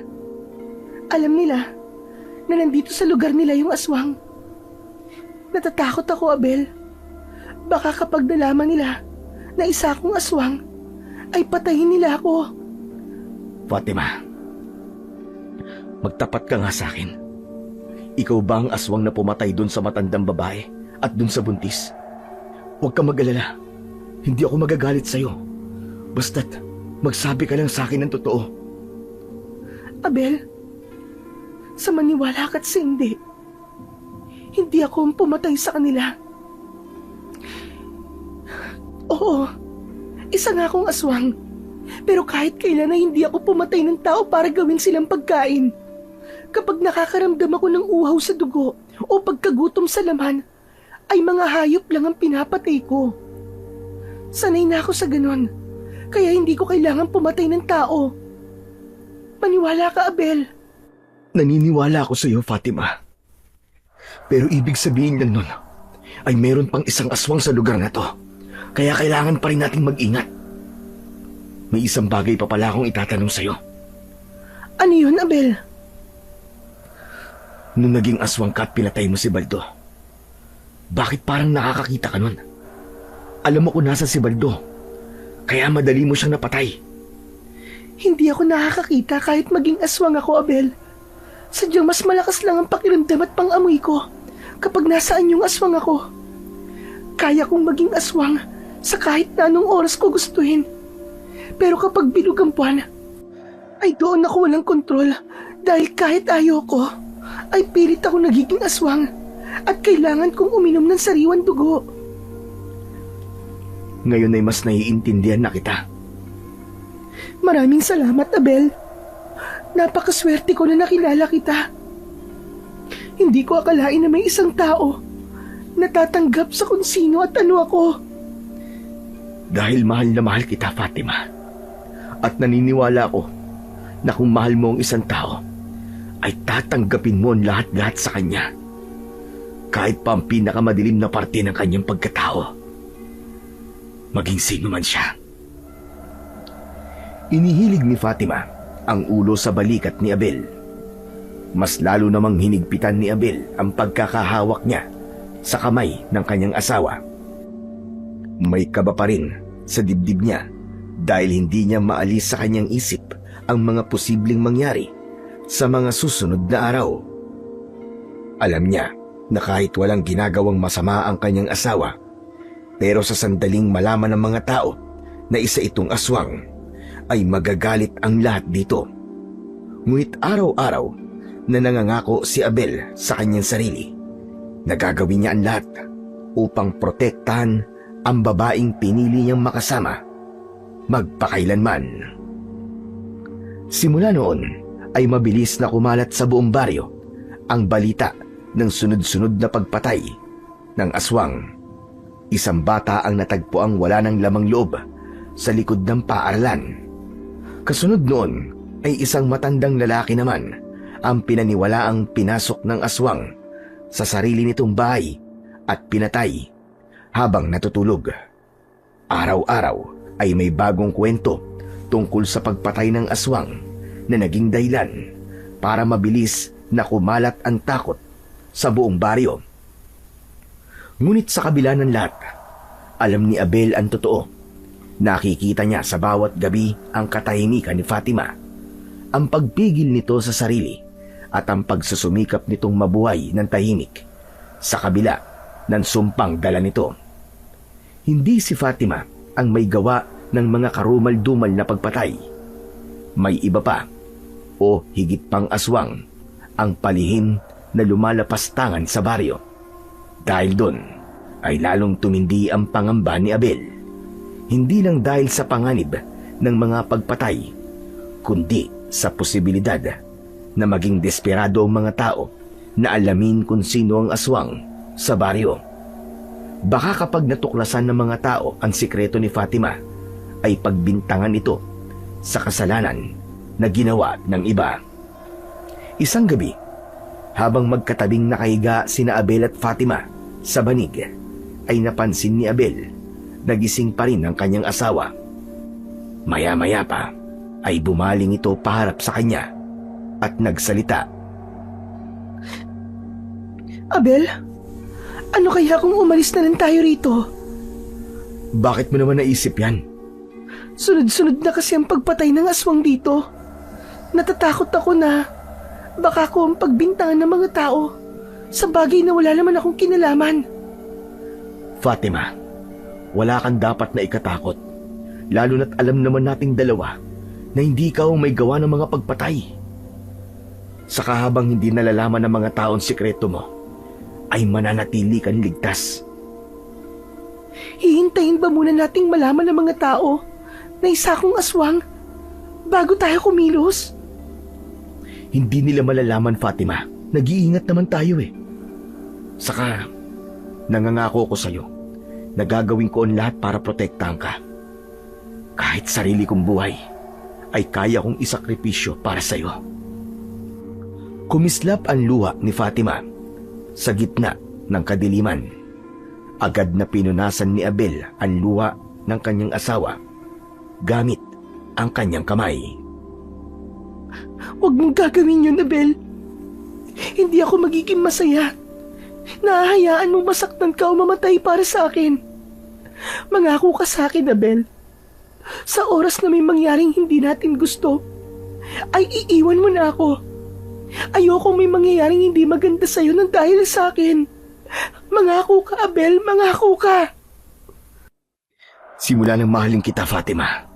At lalo na nang malaman kong aswang ka, ay tinanggap ko na ang kapalaran ko na ako ang magpoprotekta sa'yo sa mga taong sasaktan ka. Matapos yun, ay mahigpit na niyakap ni Abel ang kanyang asawa. Hindi niya ipinaramdam dito na natatakot siya dahil ang gusto niya ay siya ang pagkunan ng lakas ng kanyang asawa. Habang patuloy ang halos gabi-gabing pag-atake ng aswang sa baryo, ay pinilit naman ni Abel at Fatima na mabuhay ng normal. Hindi sila gumawa ng bagay na alam nilang magiging dahilan para magduda ang mga tao na isang aswang si Fatima. Ngunit isang araw, hindi akalain ni Abel na darating sa buhay nila ang isang problema na hindi nila alam kung paano mareresolba. Habang nagtitinda ng gulay at bangus, ay lumapit sa kanila ang matandang lalaki na suki nila. Bumili ito ng okra at matapos nitong magbayad, ay muli itong napakwento. Alam niyo ba na nakarating na pala sa ibang lugar ang nangyayari rito sa lugar natin? At may tulong na dumating. Tulong? Ano pong tulong? Isang mahusay na manunugis ang nandito ngayon para hanapin at patayin yung aswang. Hindi ba't magandang balita yon? Sigurado ko na hindi magtatagal ay mahuhuli na yung aswang na yon. Sa wakas, babalik na sa normal ang lahat. Nanlamig si Abel sa nalaman nila sa matandang lalaki. Hindi na siya nagsalita at naglakad na sila ni Fatima palayo. Habang hawak ni Abel ang kamay ni Fatima, ay ramdam niya ang panlalamig ng palad nito. Alam kong natatakot ka sa sinabi ng matanda, Fatima. Pero huwag kang mag-alala. Hindi na muna tayo masyadong maglalabas ng bahay at ako na lang muna ang magtitinda. Pero, hindi ba may kakayahan ng mga manunugis na tukuyin kung sino ang aswang, Abel? Mas makabubuti siguro kung umalis na lang tayo rito habang hindi pa nila nalalaman ang sikreto ko. Huwag na nating hintayin na lumala pa ang sitwasyon bago tayo kumilos. Sa tingin ko'y tama ka. Dapat na tayong umalis dito, lalo na't may manunugis na rito. Hindi na ligtas ang lugar na to para sa ating dalawa. Lalong-lalo na sa'yo. Labis na nagpasalamat si Fatima kay Abel. Nang sandaling yun, ay buo na ang loob ni Abel na lisanin ang baryong yun para sa kaligtasan ng kanyang asawa. Wala na siyang pakialam kahit saan sila mapunta ni Fatima, basta't magkasama silang dalawa. Matapos na magtinda, ay agad na umuwi sina Abel at Fatima. Nag-empake na sila ng mga damit nila at mga gamit na pwede nilang madala sa kanilang pag-alis. Mamayang madaling araw tayo aalis. Hahabol tayo sa first trip ng bus papunta sa Maynila. Ano, Abel? Maynila? Bakit tayo pupunta doon? Dahil sa tingin ko ay mas ligtas tayo ron. Bahala na kung saan tayo ron mapunta. Basta't malayo lang tayo sa baryo na to. May tiwala ako sa iyo, Abel. Sana nga ay maging maayos na ang buhay natin sa syudad. Pagod na kasi ako magtago at magpalipat-lipat ng lugar. Sa tuwing alam ko na malalaman na ng mga tao ang aking sikreto. Sa gitna ng pag-iimpake ng mag-asawa, ay nakarinig sila ng mahinang pagkatok sa pinto. Napahinto sina Abel at Fatima sa pagtitiklop ng kanilang mga damit. Dito ka lang, Fatima. Ako na magbubukas ng pinto. Ituloy mo lang ang ginagawa mo. Isang malalim na paghinga ang pinakawalan ni Abel bago siya tumayo at naglakad papunta sa nakasaradong pinto ng kanilang kubo. Pagbukas niya nun, ay isang matangkad na lalaki ang nakita niya. Agad na ngumiti ang lalaki sa kanya. Magandang umaga ho. Sino ho ba kayo, tanong kailangan nyo? Ako si Hector. Ako manunugis na nagpunta rito sa baryo nyo upang tugisin ang aswang na pumapatay sa mga tao dito. Nandito ako para tulungan kayo sa problema nyo sa aswang. Sa kabila ng panlalamig ni Abel, ay pinilit niyang maging normal ang kanyang pagsasalita. Ano hong kailangan nyo? At nandito ka sa aking bahay. Nagbabay-bay kasi ako kahapon pa.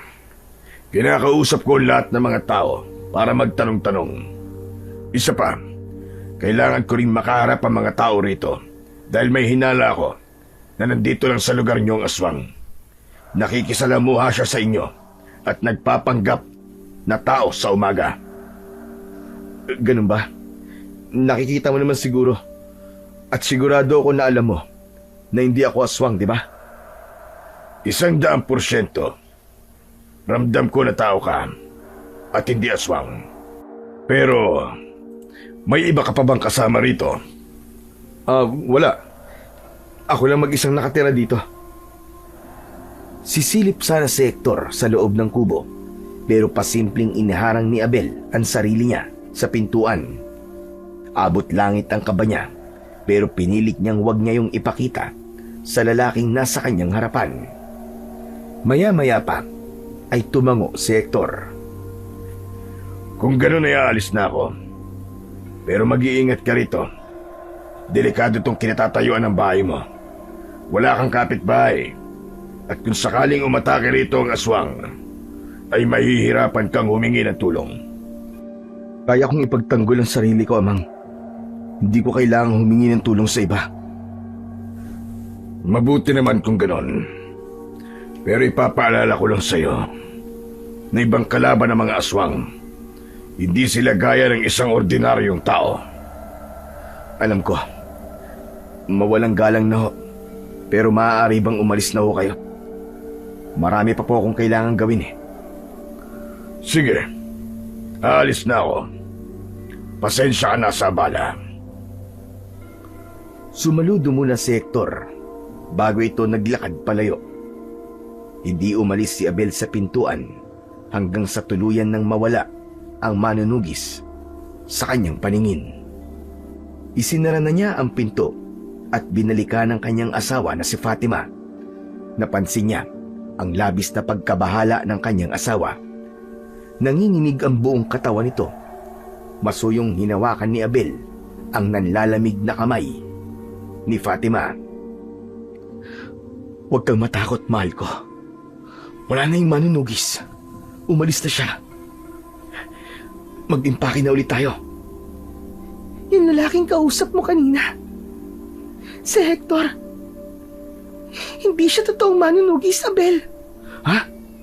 Anong ibig mo sabihin? Kilala mo ba siya? Oo. Kilala ko siya. Kahit hindi ko siya nakikita, ay kilala ko ang boses niya. Hindi ko siya maaaring makalimutan. Dahil siya ang dahilan kung bakit ako naging aswang at kung bakit ako nabulag. Sigurado ako na nandito siya dahil alam niyang nandito ako, Abel. May binabalak siyang masama sa akin. Ayaw niya akong maging masaya dahil sa ginawa ko sa kanya noon. Sa pagkakataon na yon, ay tuluyan ng inilahad ni Fatima ang buong nakaraan nito. Ayon kay Fatima, tahimik itong nakatira noon sa isang liblib na baryo kasama ang pamilya nito. Hanggang sa nanligaw dito si Hector. Pero dahil walang pag-ibig na nararamdaman si Fatima para sa lalaking si Hector, ay agad nitong sinabi sa lalaki na huminto na ito sa panliligaw. Sa kasamaang palad, labis yung dinamdam ni Hector at doon nito pinatay ang buong pamilya ni Fatima. Bukod pa roon ay gumamit ng itim na kapangyarihan si Hector upang mabulag si Fatima at isinumpa pa ito na magiging kagaya nito na isang aswang. Labis na nagimbal si Abel sa isiniwalat na yon ng kanyang asawa. Hindi niya inakala na hindi likas ang pagiging aswang nito. Bagkus ay naging aswang ito nang dahil sa isang lalaking aswang na hindi natanggap, na hindi ito mahal ni Fatima. Ngayon ko lang napagtanto na malaki ang posibilidad na si Hector ang aswang na pumapatay sa mga tao sa baryong to.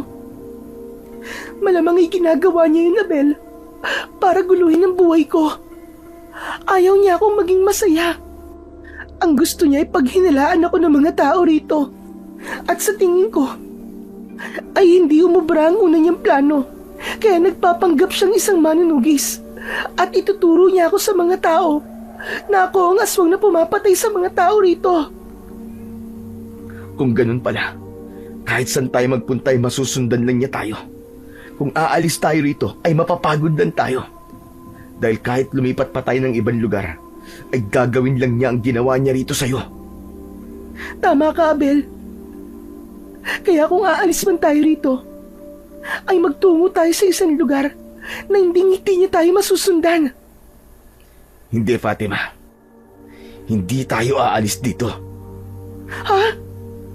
Anong ibig mo sabihin, Abel? Kung hindi siya titigil na guluhin ang buhay mo, mas maganda na harapin na natin siya. Kailangan natin siyang patayin upang maging malaya ka na sa kanya. Pero Abel, hindi pang karaniwang aswang si Hector. May kaalaman siya sa paggamit ng kapangyarihang itim. Baka pati ikaw ay mapahamak nang dahil sa akin. Hindi ako makakapayag, Abel. Fatima, simula nang tanggapin ko ang pagiging aswang mo, ay inasahan ko nang mapapahamak ako. At wala akong pakialam kahit na mangyari yun sa akin. Naniniwala rin ako na hanggat magkasama tayong dalawa, ay walang problema at pagsubok na hindi natin malalagpasan. Kaya magtiwala ka sa akin, mahal ko. Kaya natin talunin si Hector. Basta't magtulungan tayong dalawa. Hinawakan ni Abel ang mga kamay ni Fatima at masuyo yung pinisil. Unti-unting kumalma ang kanyang asawa na para bang naramdaman ito ang tapang na meron si Abel sa kanyang puso. Pero, paano natin siya matatalo, Abel? May naiisip ka bang plano? Meron, Fatima. Pero alam mo ba kung saan nanggagaling ang kapangyarihang itim ni Hector? Sa kwintas niya. Yung medalyon na palagi niyang suot. Sa pagkakaalam ko, ay kinuha niya yan sa isang antingero at ginamit niya sa kasamaan. Kapag nawala yan sa katawan niya, ay isa na lamang siyang ordinaryong aswang. Kung ganun, ay kailangan kong makuha sa kanyang medalyon na yon. Dito ka lang, Fatima. May kailangan lang akong puntahan. Ha? Saan ka pupunta, Abel? Kailangan kong malaman kung ano nangyayari ngayon sa baryo. Dapat alam natin kung anong gagawin ni Hector para magkaroon tayo ng mas magandang plano para hindi siya magtagumpay. Hindi na nagtagal si Abel sa bahay nila at agad siyang umalis. Nagpunta siya sa mismong baryo upang magmatsyag. Habang naghahanap si Abel ng tao na maaari niyang makausap, ay nakita niya ang matandang lalaki na suki nila sa gulay.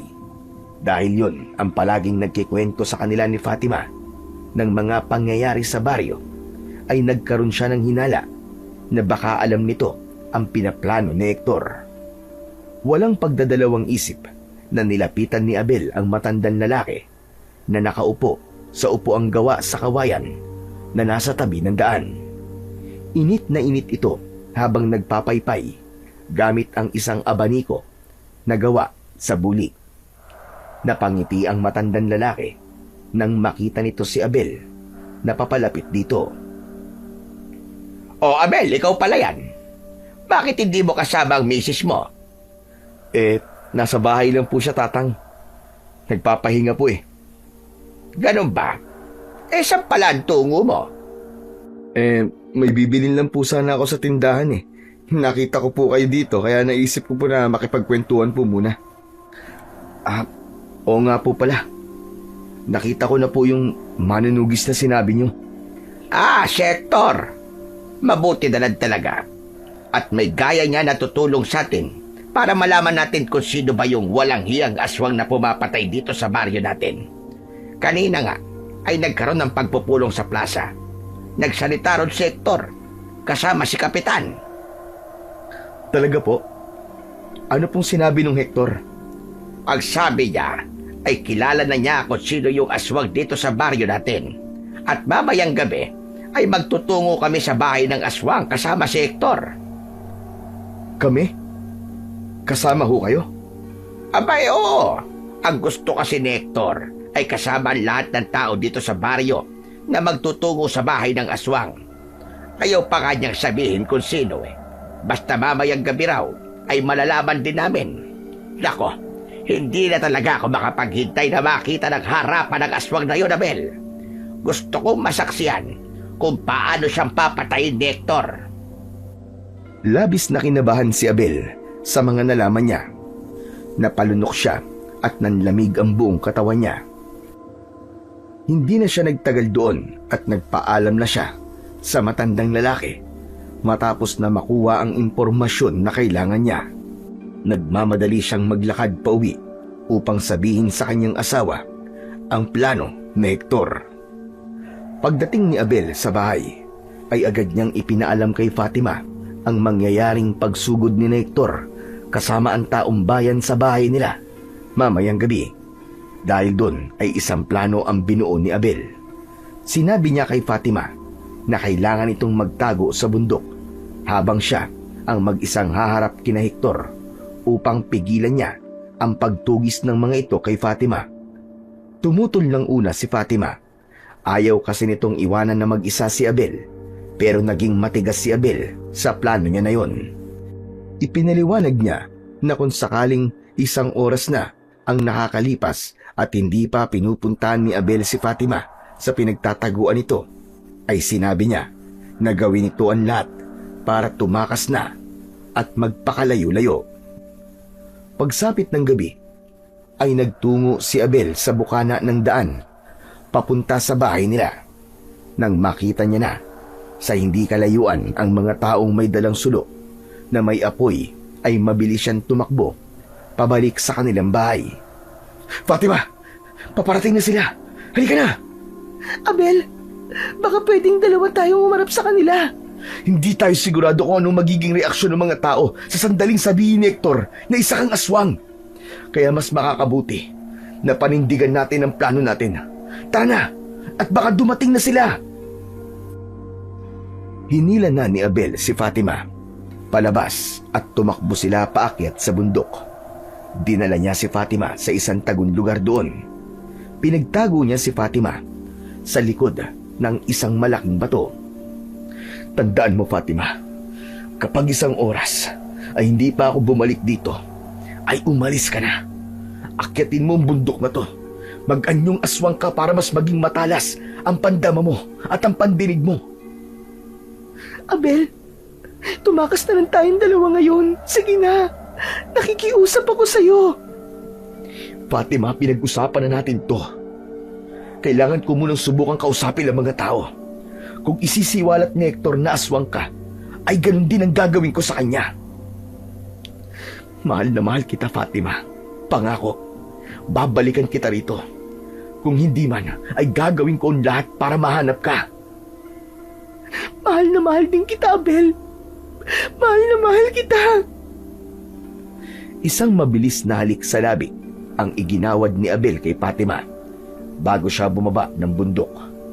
Nang makarating siya sa bahay nila, ay nasa harapan na nun ang napakaraming mga tao. Nasa unahan ng mga yon si Hector na may dalang itak. Natatakot man, ay humarap pa rin si Abel sa mga tao. Matiin na nakatingin siya kay Hector.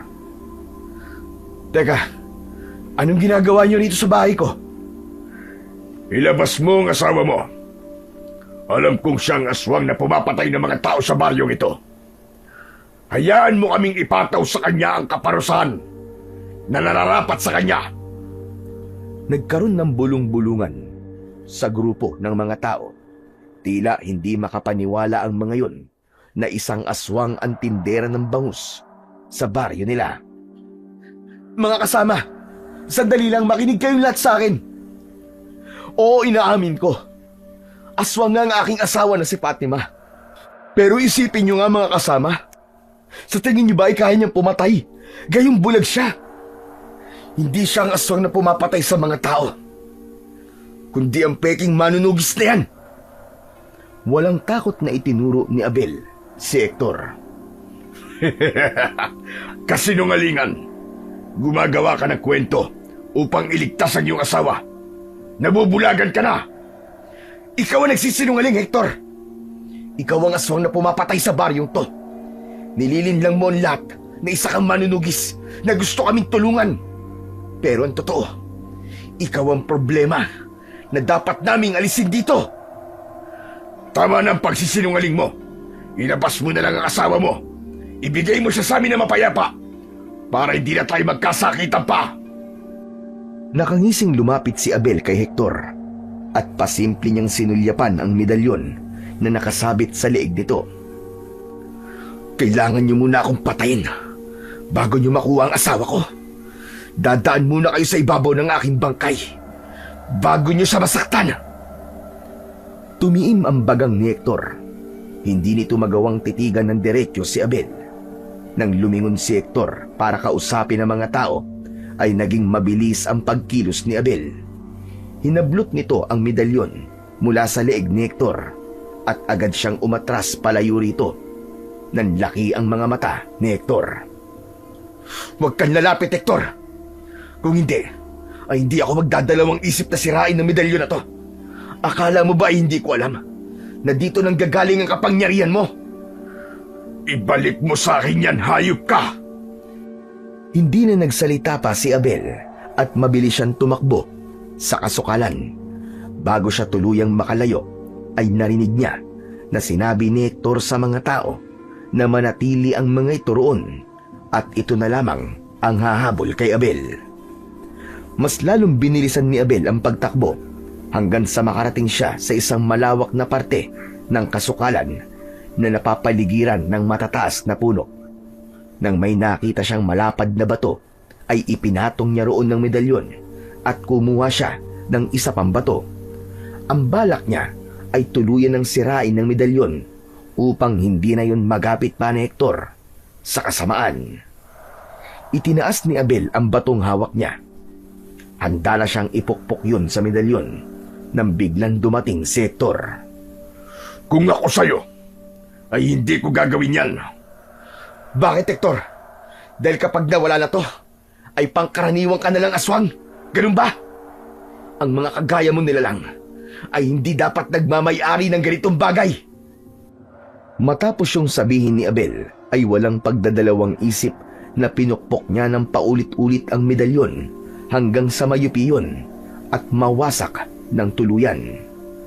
Malakas na sumigaw si Hector. Bakas sa mga mata nito ang labis na galit. Sa isang iglap ay nag-anyong aswang ito. Tinubuan ng makapal na balahibong itim ang buong katawan nito. Naging mabalasik ang mukha nito at naging matutulis ang mga ngipin at mga kuko nito na animo ay mga patalim. Pagsisisihan mo ginawa mo. Isusunod kita sa mga taong pinatay ko sa baryong ito. Papatunayan ko sa'yo na kahit isa na lamang akong pangkaraniwang aswang, ay wala ka pa rin laban sa akin. Mabilis na sumugod si Hector kay Abel, habang ang mga mata nito ay pulang-pula dahil sa labis na galit. Nakaumang ang matutulis nitong mga kuko. Napaatras si Abel dahil hindi niya alam kung paano lalabanan si Hector na isang aswang. Natapakan niya ang isang bato. Nawalan siya ng balanse at paupo siyang bumagsak sa lupa. Ngunit bago pa tuluyang makaabot si Hector sa kanya, ay isang mabilis na anino ang dumaan sa kanyang harapan. Iniharang ni Fatima na nasaan yung aswang ang sarili niya kay Abel. Sinalubong nito si Hector at saka ito tumalon ng mataas. Sinunggaban nito si Hector at sabay na bumagsak ang dalawa sa lupa. Nagpambuno ang dalawang aswang. Nagpalitan ang mga ito ng matitinding pag-atake. Pangil sa pangil, kuko sa kuko. Tumalsik ang dugo ni Hector nang kalmutin ito ni Fatima sa balikat gamit ang matutulis nitong mga kuko. Ngunit mabilis na gumante si Hector. Sinipa naman ito si Fatima palayo na naging dahilan para tumilapon ito at tumama sa isang puno. Nang makita ni Abel ang nangyari sa kanyang asawa, ay agad siyang tumayo at lumingalinga sa paligid. Nakita niya ang isang kahoy na may matulis na dulo at agad niya yung dinampot. Muling sumugod si Hector kay Fatima na pilit pa rin bumabangon kahit sugatan. Mabilis na tumakbo si Abel at hinabol niya ang aswang na si Hector. Sinaksak niya si Hector sa likod gamit ang matulis na kahoy. Napasigaw sa sakit ang aswang. Napalingon ito at sinuntok si Abel. Sa lakas ng suntok ng aswang ay si Abel naman ang tumilapon at bumagsak sa sahig ng pasadsad. Sa pagkakataon na yon ay nagawa ng makabangon ni Fatima. Tumalon ito at kinagat ang leeg ni Hector. Si Abel naman ay tumakbo, papalapit at paulit-ulit na sinaksak si Hector gamit ang kahoy sa iba't ibang parte ng katawan nito. Biglang lumabas mula sa likod ni Hector ang napakalaking pakpak. Lumipad ito para tumakas, ngunit inilabas din ni Fatima ang pakpak nito. Lumipad si Fatima at sinundan sa ere si Hector. Nagsagupaan sa itaas ang dalawang aswang. Hinatak ni Fatima pababa si Hector mula sa ere. Agad namang nakuha ni Abel ang plano ni Fatima, kaya nag-abang siya sa pagbagsak ni Hector. Nang malapit na sa ibaba ang dalawang aswang, ay malakas na ibinato ni Fatima si Hector sa lupa. Sumalubong kay Hector ang matulis na kahoy na hawak ni Abel at saktong bumaon yun sa leeg nito. Napaigik si Hector nang bumagsak ito sa lupa. Hinugot nito ang kahoy at bumulwak sa leeg nito ang masaganang dugo. Sinubukan pa nitong tumayo, ngunit nawalan na ito ng lakas hanggang sa tuluyan na itong binawian ng buhay.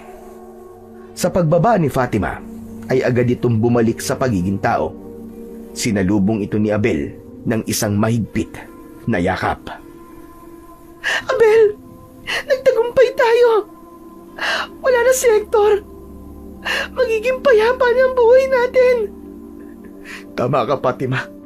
Salamat sa Diyos. At hindi niya tayo pinabayaan. Pero Fatima, sugatan ka. Kailangan ka madala sa ospital.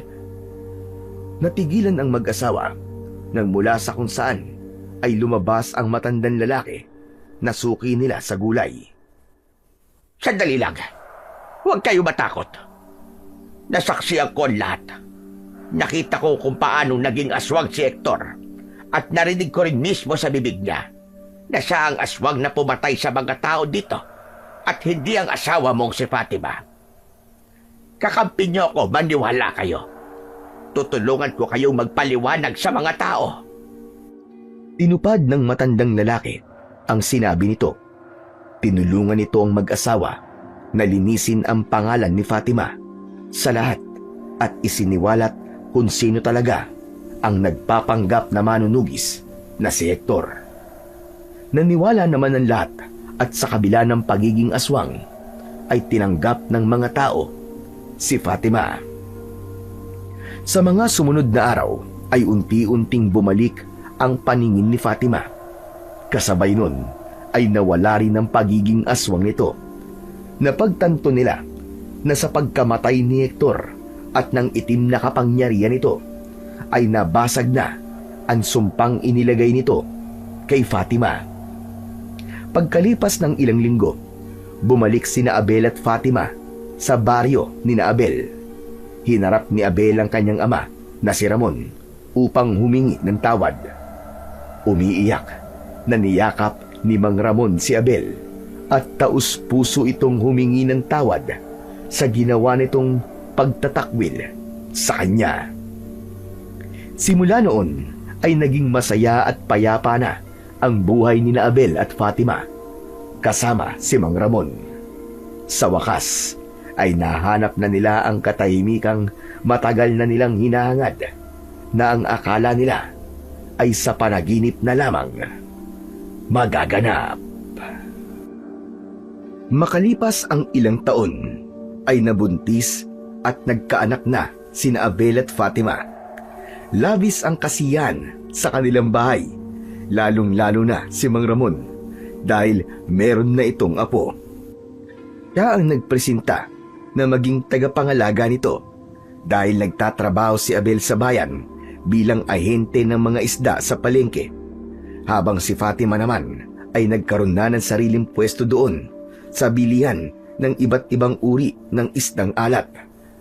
Nang ibabaw ang pagmamahalan sa kanilang pamilya at si Fatima ang naging patotoo na kahit nasang kamang kadiliman ay palaging may butas doon para ikaw ay makalabas at muling masilayan ang liwanag at pagbabagong buhay sa tulong ng pagmamahal at pananampalataya sa Poong May Kapal.